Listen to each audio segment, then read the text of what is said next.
दोनों हाथ से लब्बैक या ज़हरा। कौन बढ़ा रहा है इसको? कौन बढ़ा रहा? ए हुसैन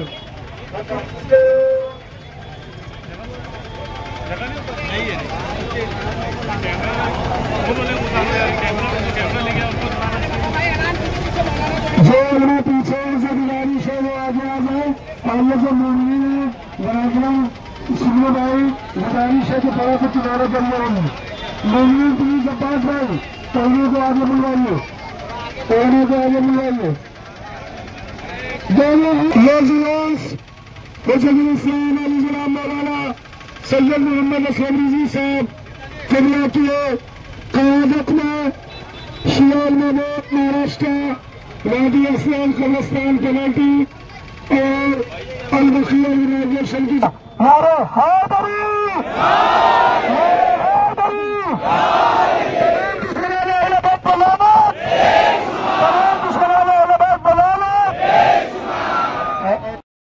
ईरान हो कर मशरिक़े वस्ता का जेनेवा, शायद कुर्राए अर्ज की तकदीर बदल जाए।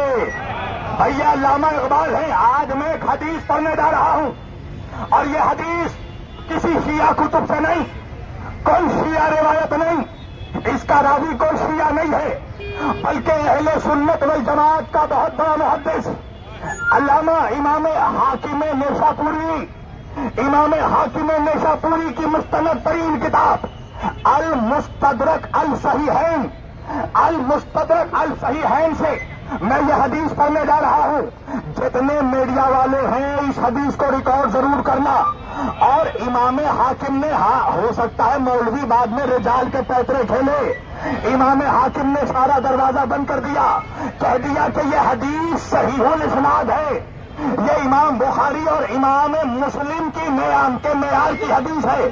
अब हदीस मैं पढ़ने जा रहा हूं, पढ़ना मेरा काम, कैसे सुनना है ये मुंबई वालों का काम। तवज्जो, इस हदीस की अभी पूरी रिजाल पढ़ूंगा, 2 मिनट मेरे उसमें बर्बाद होंगे। मैं आखिर में जो फाइनल रावी है जिसकी रिवायत पर बड़े बड़े मुल्लाओं को एतमाद है, इमाम हाकिम नेशापुरी लिखते हैं, तवज्जो, अन अबी हुरैरा रज़ी अल्लाह ताला अन्हु, इसके रावी कौन है? हजरत अबू हुरैरा।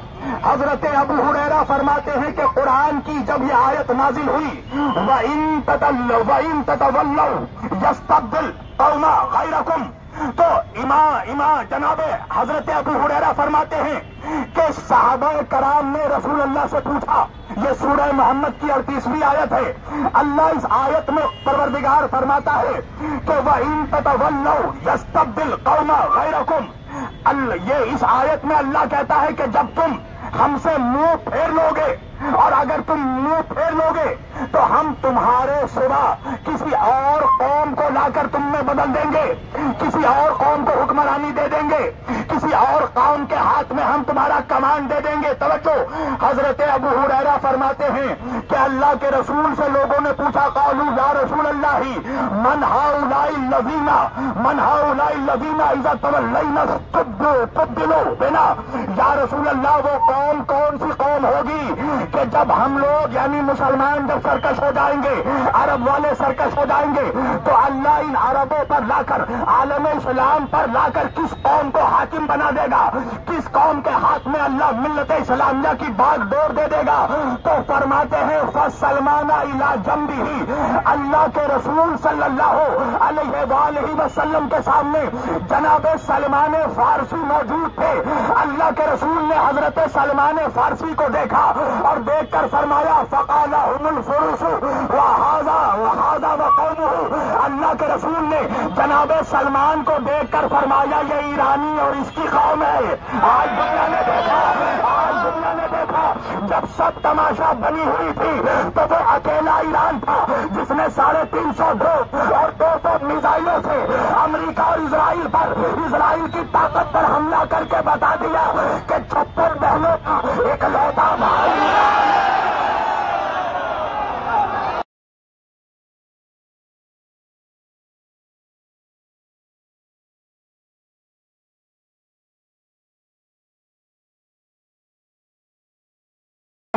कुछ उलमा ने कहा कि तारुफ करा दे बाबा जान कलंदर हैं, मौलाई आल इंडिया मिशन चलाते हैं और अब तक मजहब हक्का की तरफ न जाने कितने नौजवानों को कर चुके हैं।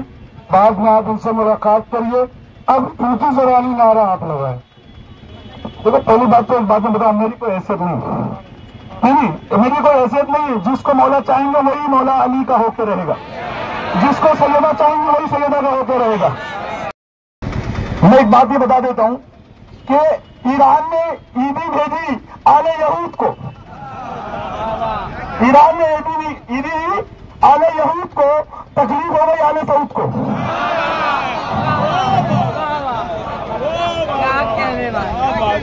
तकलीफ किसको हो गई? आले सऊद को। एक बात ये समझ लो, तकलीफ इसलिए हो रही है क्योंकि इनकी माँ एक है, बाप दो। माँ बाप जो है, हम लोग जब आ रहे थे तो मुझको देखकर कुछ बच्चे लोगों ने ना यजीद के बाप का नारा लगा दिया। मैं उनकी तकलीफ समझता हूँ, मगर क्या करूं, मेरे सर पे जिसका नाम है उसका बाप को मोहसिन इस्लाम कहा जाता है। मेरे सर पे जो नाम लगा है मौला अली अलैहिस्सलाम का, उनको मोहसिन इस्लाम कहा जाता है। और जिसके बाप का नारा ये लगाते हैं उसके बाप का पता तो बता दें। उनके बाप का पता नहीं है। याद रखना कि ईरान से तकलीफ नहीं हो रही है, ईरान से तकलीफ नहीं है। जब ये कल रिटर्न आ रहे थे खैबर में, अल्लाह के रसूल ने कहा था कल अलम उसको दूंगा जो तुमने मर्द होगा, कल अलम उसको दूंगा जो तुमने, या रसूल अल्लाह आप पे मेरी जान कुर्बान, हम सबकी जान कुर्बान। वो जितने गए थे सब क्या थे?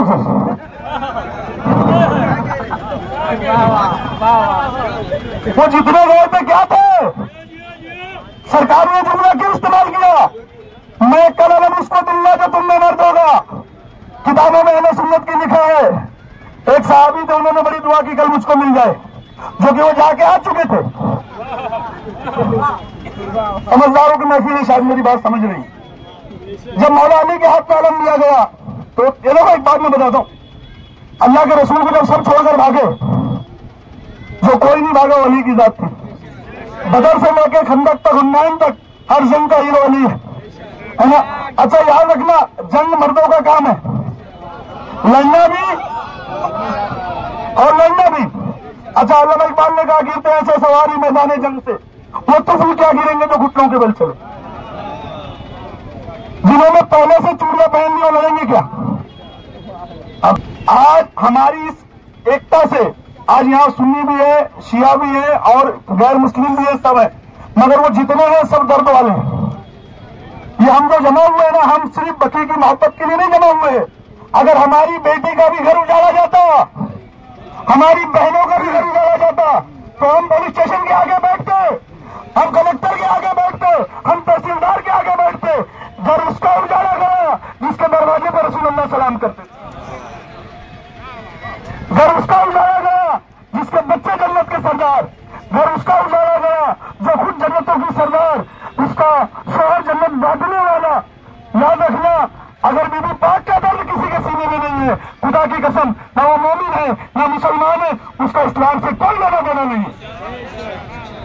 इस महफिल में जितने लोग आए हैं उन्होंने गवाही दे दी कि उनके सीने में दर्द दिल है, और दर्द दिल उसी का होता है जो मोमिन होता है। बकी की तामीर, याद रखना, मैं तो हमेशा बोलता हूं और बोलता रहूंगा, बकी की तामीर तो हम ऐसे भी करवाएंगे वैसे भी करवाएंगे। तुमने कब्रें उजाड़ी, तुम्हारी कब्रें खोद कर बनाएंगे। याद रखना, तुम जो बोलते हो ना, अरे आज वहां जो जो बन रहा है अल्लाह देख रहा है, उसका रसूल देख रहा है, पूरी दुनिया देख रही। अगर बन कुछ नहीं रहा तो सैयदा का रोजा नहीं बन रहा है। उसकी वजह क्या मालूम है? क्योंकि हाकिम को सैयदा से ही तकलीफ है। हाकिम को सैयदा से ही तकलीफ है, चाहे इस दौर का हाकिम हो चाहे इस दौर का हाकिम। इंशाअल्लाह अल्लाह ने चाहा ये प्रोग्राम का जो मकसद है वो कामयाब होकर रहेगा। आने वाले साल इससे बेहतर जुलूस निकलेगा और इंशाअल्लाह हम अपनी हयाती में ही जन्नतुल बकी तामीर कराएंगे इंशाअल्लाह। करेंगे। सब काम इमाम के लिए नहीं है, इनके गुलामों के लिए भी है। एक गुलाम ने इजराइल को हिला दिया, अरे यहाँ तो करोड़ों गुलाम है इंशाअल्लाह। और बकी की तामीर हमारा मकसद होना चाहिए। याद रखना, बकी की तामीर के लिए रोज अपने घरों में आधा घंटा बयान दो, लोगों को बताओ कि सैयदा के साथ क्या हुआ, वो जुल्म क्या थी, उसकी दास्तां क्या थी। ये सैयदा का रोजा नहीं तोड़ा गया, वो नक्शा छुपाया गया जो सैयदा के साथ हुआ, है ना। तो इंशाअल्लाह अल्लाह ने चाहा कि जितने लोग आए जनरल बकी के लिए, अल्लाह पाक इनका आना, इनका साथ चलना और इस बाबरकत महफिल को अल्लाह अपनी बारगाह में कबूल करे। हम सबकी मोहब्बतों को अल्लाह अपनी बारगाह में कबूल करे।